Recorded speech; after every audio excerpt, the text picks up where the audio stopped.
অনেকে বলে হারাম বা সন্দেহপূর্ণ খাওয়ার সময় বিসমিল্লাহ বলে খেয়ে নিলে আর অসুবিধা থাকে না। কথাটি সত্য কিনা? এটা হলো 2 নম্বর মুসলমান যারা, এরা সাধারণত কোনো কিছু হারাম কিন্তু ডাইরেক্ট হারাম খাইতেও আবার ইতস্তত বোধ হয়, এটাকে নিজের জন্য হালাল করার জন্য একটা বুদ্ধি বাইর করছে। এটা ভাই বিসমিল্লাহ বলে খেলে কোনো অসুবিধা নেই। অনেক ডায়াবেটিসের রোগী আছে, তার জন্য মিষ্টি খাওয়া নিষেধ, কিন্তু সে এটা খাওয়াকে হালাল করার জন্য এই মাসালা বাইর করে বলে আরে বিসমিল্লাহ বলে খেলে কিছু হয় না। তো এগুলো সবগুলো মন গড়া ফতোয়া এবং এগুলো মোটেও সঠিক কোনো কথা নয়।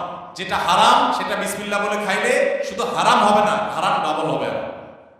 কারণ আপনি একে তো হারামে লিপ্ত হলেন, আবার আল্লাহর নাম নিয়ে সেখানে ফাইজলামতি করলেন, এক ধরনের আল্লাহর প্রতি বিদ্রোহ করলেন, এক ধরনের হারামকে হালাল মনে করলেন। হারামকে হালাল মনে করলে ঈমান নিয়ে টানাটানি শুরু হবে। এই জন্য ভাই কোনো কিছু সন্দেহপূর্ণ মনে হলে ওটা অ্যাভয়েড করতে হবে এবং হালালের দিকে যেতে হবে। নবী সাল্লাল্লাহু আলাইহি ওয়াসাল্লাম বলেছেন দামা ইউরিবুকা ইলা মা লা ইউরিবুক, তোমার যেটা সন্দেহ হয় ওটা বাদ দিয়ে যেটা সন্দেহ হয় না সেই জায়গায় তোমাকে যেতে হবে। স্বামী স্ত্রী দুজনেই যদি জান্নাতে যায় তাহলে তারা কি এক জান্নাতে থাকবে নাকি আলাদা জান্নাতে থাকবে? স্বামী স্ত্রী দুজনে যদি জান্নাতে যায়, দুজনকে 2 জান্নাতে দিলে তারা সুখে থাকবে না এক জান্নাতে দিলে সুখে থাকবে? কি বলেন? আপনারা যারা বিবাহ করেছেন, স্বামী স্ত্রী দুজনেই আল্লাহ চাইন তো জান্নাতে দিলেন, দুজনকে আল্লাহ তাআলা 2 জান্নাতে রাখলেন, তো আপনারা কি মানসিকভাবে সুখে থাকবেন? তাহলে কিভাবে এটা প্রশ্ন আসতে পারে বা কিভাবে এই প্রশ্ন উঠতে পারে?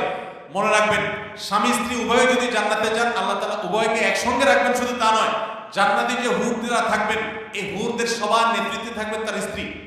এখন আপনি বলবেন যে অনেক মহিলা আমাদের কাছে প্রশ্ন করে লিখে দেয়। একবার এক মহিলা লিখেছিলেন যে ভাই এমন একটা আমল শিখিয়ে দেন যে আমলটা করলে আমার স্বামী জান্নাতে আর যা পাক হুর অন্তত পাবে না।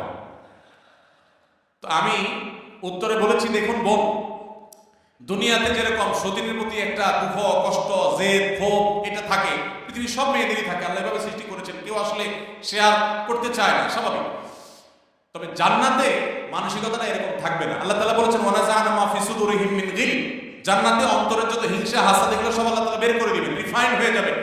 আপনার এখন মনে হচ্ছে যে আমি কিভাবে এটা সহ্য করবো, সেখানে আপনার কাছে এটা কোনো বিষয় মনে হবে না।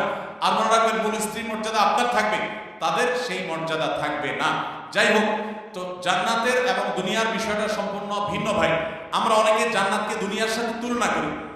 এক লোক তিনি ধূমপান করেন, তিনি বলেন যে ভাই জান্নাতে তো যা চাবে আল্লাহ তাই দিবে, তো আমি তো বিড়ি ছাড়া থাকতে পারি না, জান্নাতে কি আল্লাহ কাছে চাইলে আল্লাহ দিবে কিনা?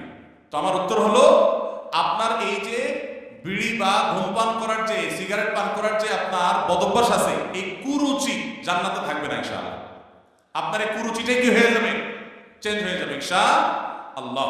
অতএব জান্নাতের স্বামী স্ত্রী উভয় যদি যান, তারা একসঙ্গে শুধু থাকবেন তা নয়, বরং তারা স্বামী স্ত্রী হিসেবেই থাকবেন ইনশাআল্লাহ। আল্লাহ আমাদের সবাইকে জান্নাতে একত্র হওয়ার তৌফিক দান করুন। এখানে কোরিয়াতে বেশ কিছু চকলেটের উপাদানের জায়গায় লেখা থাকে সাসুগি বা থাককুগি, যার অর্থ গরু বা মুরগি, অথবা চকলেটগুলো সফট মিল্ক ফ্লেভারের চকলেট। আদৌ পিওর গরু বা চিকেন আছে কিনা তা বোঝা যায় না, থাকলেও হালাল কিনা আমরা সেটা জানি না। এমন নুডলসও আছে। এরকম চকলেট বা নুডলস খাওয়া আমাদের জন্য হালাল হবে কিনা, প্রশ্নটি লিখেছেন ভাই আবির। আপনার প্রশ্ন উত্তর হলো যে যত চকলেট আছে ওয়ার্ল্ড ওয়াইড, বেশিরভাগ চকলেটগুলোতেই আসলে হারামের উপস্থিতি বা উপাদান থাকার সম্ভাবনা জোরালো। সবগুলোতে অনেক চকলেট আছে এর বিপরীতে আলহামদুলিল্লাহ যেগুলো হালাল, যেগুলোতে হারাম কোনো উপাদান নেই। এই বিষয়টা পৃথিবীর অন্য অনেক দেশে নিরূপণ করা সহজ, আপনাদের কোরিয়াতে একটু কঠিন।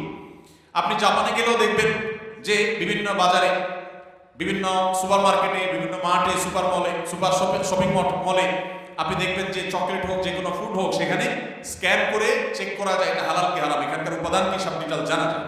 এবং হালাল সার্টিফিকেশন প্রতিষ্ঠানগুলো খুবই স্ট্রং সেসব দেশে, যার কারণে হালাল সার্টিফিকেশনের উপরে নির্ভর করা যায়।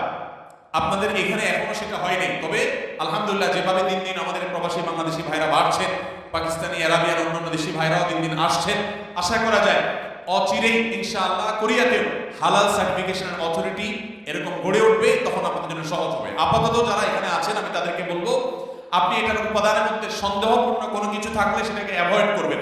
মনে রাখবেন, সন্দেহপূর্ণ বিষয়কে অ্যাভয়েড করাটা খুবই জরুরি একটা বিষয়। যেটা আপনি নিশ্চিত হালাল জানবেন শুধু সেটাই গ্রহণ করবেন, আর যেটাকে সন্দেহ মনে হবে সেটা আপনি অ্যাভয়েড করে চলবেন। চকলেট না খেলে কি আমরা মারা যাবো ভাই? কি বলেন, চকলেট না খেলে কি খুব বেশি অসুবিধা হবে আমাদের? অতএব আমরা যথাসম্ভব সম্ভব সন্দেহপূর্ণ খাওয়া অ্যাভয়েড করে চলবো, তাহলে ইনশাআল্লাহ হারাম থেকে বেঁচে থাকা সহজ হবে। কোরিয়াতে আমাদের অনেক সময় কোরিয়ান খাবার খেতে হয়, তারা একই পাত্রে শুকর রান্না করে খায়। আমার প্রশ্ন হচ্ছে, আমরা কি সেই পাত্রে রান্না করে খাবার খেতে পারবো কিনা? কোনো পাত্রে যদি শুকর রান্না করা হয়, এরপরে সেই পাত্রটা ধুয়ে সম্পূর্ণ পরিষ্কার করে, তার কোনো আলামত নাই, নতুন করে সেখানে ধুয়ে পরিচ্ছন্ন করে ভালো তেল দিয়ে যদি হালাল খাবার রান্না করা হয়, সেই খাবার খাওয়া জায়েজ আছে, এটা হারাম না। যদি পাত্র ধুয়ে পরিষ্কার করে রান্না করা, যদি না ধোয়া হয় ওই পাত্রে আবার রান্না করা হয়, তাহলে আবার কি হবে না, খাওয়া জায়েজ হবে না।